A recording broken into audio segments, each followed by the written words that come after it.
Enkya President Yoweri Kaguta Museveni lwagenda okuggulawo omwaka gwa Parliamenti ey'omulundi ogw'e11 Ogusemba mu kisanja ekya 2021-2025 n'okuggalawo ogwokuna. Akikola mu kwogerako eri eggwanga ku bituukiddwako n'ebyokukolebwako. Twogedde n'ababaka ba Parliamenti leero ne babaako bye banakolayo. Essira baliteeke ku makubo wamu n'amalwaliro. Ekyobwavu ekyobwavu kibaawo, abantu balina okugaggawala. Naye tojja kugaggawasa muntu mu ddakiika emu, naye okusinga obuweereza tubuteeke ku makubo. Kati tulinanga ekkubo okuva e Katerera ekyambula okutuuka ekirugwawo wabi nnyo, neerole tesobola kuyitawo. Njagadde nnyo ayogere ku kyamasannyalaze. Umeme evudde ku mirimu egyo egy'okututuusaako amasannyalaze gye tukolera ne gye tusula. Kati ekitongole ekiriyo kye kya gavumenti.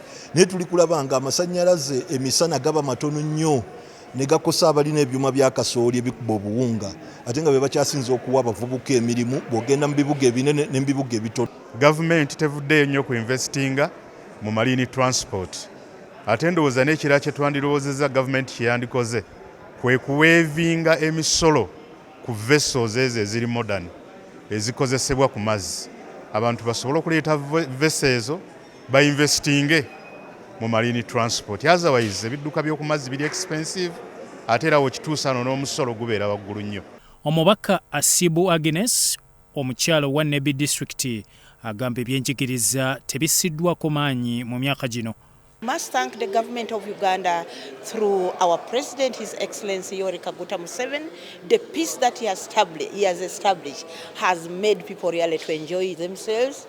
Population has increased, but when you see the number of children in the classroom is just more than bearable. You find like the lower classes in a class 400, 350, the children are sitting down.